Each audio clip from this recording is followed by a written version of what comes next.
မေမေတို့ကိုပြောပြမယ်ကျောင်းထားခဲ့ရင်အလုပ်သွားရင်ဒါမှမဟုတ်ဘယ်နေရာမှာခဏထားခဲ့ရင်သားသားမိမိငိုတာကိုမေမေတို့ကြုံပူးကြမှာပါခွဲခွာရမှာကြောက်တဲ့ကလေးကိုအေးဆေးဖြည့်ရှင်းခြင်းနဲ့မေမေတို့အတွက်ဒီဗီဒီယိုလေးပါ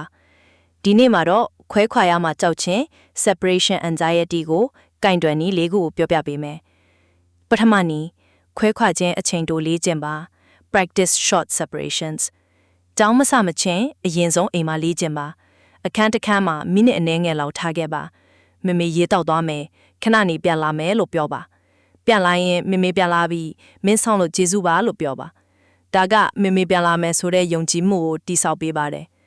ဒုတိယနည်းနှုတ်ဆက်ခြင်းအခမ်းအနား goodbye ritual တစ်ခုဖန်တီးပါနေ့တိုင်းတစ်ချိန်တည်းလုပ်တဲ့နှုတ်ဆက်တဲ့ပုံစံလေးသတ်မှတ်ပါဥပမာပွေ့ဖက်ပြီး၃ချက်ခွဲထားတဲ့နန်းချင်းနဖူးမှာတစ်ချက်ပါးမှာနှစ်ချက်လုပ်ပါဒါမှမဟုတ်လျှို့ဝှက်လက်တွဲနီးလက်ညှိုး၃ချက်ညှစ် I love you လုပ်ပါဒီလိုရိုးလို့စင်ကကလေးကိုဒါပဲမေမေပြန်လာမယ်ဆိုတာကိုသိစေပါတယ်တတိယနည်းမခိုးပဲထွက်ပါရှင်းရှင်းလင်းလင်းနှုတ်ဆက်ပါ never sneak away always say goodbye clearly ကလေးအိမ်နေချင်းအာယုံပြောင်းနေချင်းမှာခိုးထွက်တာမျိုးမလုပ်ပါနဲ့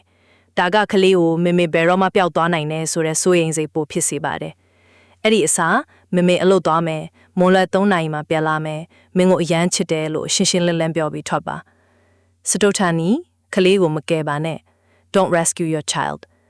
ကလေးငိုတာနဲ့ဒီနေ့မသွားတော့ဘူးပြန်ပြောတာမျိုးမလုပ်ပါနဲ့ဒါကကလေးကိုငိုရင်ရမယ်ဆိုတာသင်ပေးသလိုဖြစ်သွားပါတယ်သူငိုနေပေမဲ့အေးဆေးစွာမေမေညနေပြန်လာမယ်အခုမရဲ့ဆရာမနဲ့ပြောစောလိုက်လို့ပြောပါပြီးရင်သတ်မှတ်ထားတဲ့နှုတ်ဆက်ခြင်းလေးလုပ်ပြီးရင်လှောက်ထွက်လိုက်ပါ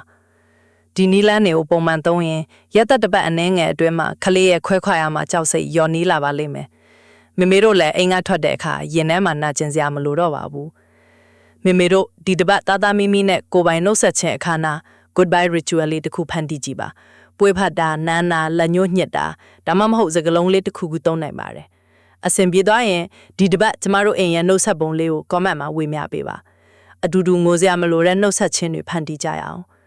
နေ့စဉ်9မိနစ်စာကျမတို့နဲ့တူလေ့လာပြီးကျမ်းမာပျော်ရွှင်တဲ့မိသားစုဘဝလေးတည်ဆောက်ကြရအောင်